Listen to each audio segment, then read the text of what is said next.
قل تعالوا اتل ما حرم ربکم علیکم اللہ تشرکوا بہ شیئا وبالوالدین احسانا۔ یہ وہ آیات بینات ہیں جو 10 خاص اہم پوائنٹس ہیں، اہم باتیں ہیں، اور جن کے متعلق کہا جاتا ہے، عبداللہ بن مسعود فرمایا کرتے تھے نبی علیہ الصلوۃ والسلام کی وصیت اگر کوئی جاننا چاہے تو یہ 10 باتیں ہیں۔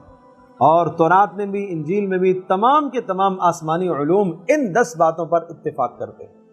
جتنی کتابیں آسمان سے آئی ہیں اور جتنے بھی ادیان اترے ہیں، ان تمام ادیان کے اندر یہ 10 باتیں مروج رہی ہیں، شریعت کا حصہ رہی ہیں۔ سنیے کیا کیا بات۔ نمبر 1، قل کہہ دیجئے تعالو، آؤ میں تمہیں بتاتا ہوں اللہ نے کیا حرام قرار دیا۔ جن چیزوں کو اللہ نے حرام بتایا اس میں تو تم حرام سمجھتے نہیں ہو۔ نمبر 1، اللہ تشرکوا بہ شیئا، شرک کو اللہ نے حرام کیا ہے، تم کیوں شریک ٹھہراتے ہو اللہ کے ساتھ۔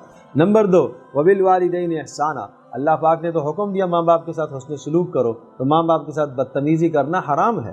نمبر 3، ولا تقتلوا اولادکم من املاق، اولادوں کو فقر و فاقے کے ڈر سے قتل کیوں کرتے ہو، یہ حرام نہیں ہے۔ نحن نرزقکم وایاہم، ہمیں تمہیں بھی کھلائیں گے ان کو بھی کھلائیں گے۔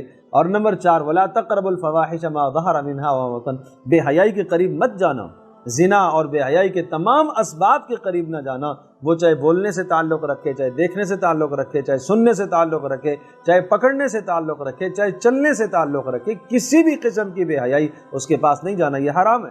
ولا تقتلوا النفس التي حرم اللہ الا بالحق، کسی جان کو ناحق مت مارو، یہ تو حرام ہے۔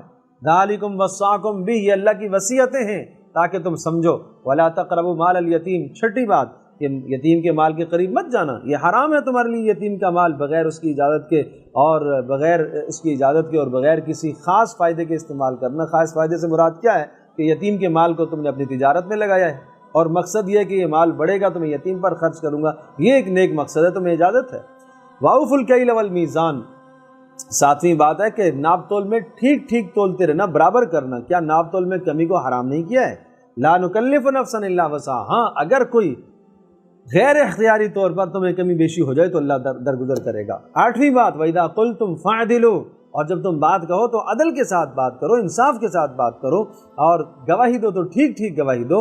اور 9ویں بات، وَبِعَهْدِ اللَّهِ أَوْفُوا، اللہ کے وعدوں کو پورا کرو۔ اور 10ویں بات، وَهَذَا صِرَاطِي مُسْتَقِيمًا، یہ ہے سیدھا راستہ، فَاتَّبِعُوا، اس کی اتباع کرو۔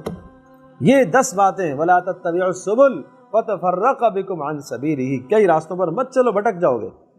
معاملات کے اندر، معاشرت کے اندر، اقتدار کے اندر، سیاست کے اندر، مذہب کے اندر، کسی بھی چیز کے اندر تفرقہ نہیں ہونا چاہیے۔ تمہیں ایک راستہ قرآن بتاتا ہے، اسی راستے کو اختیار کرو۔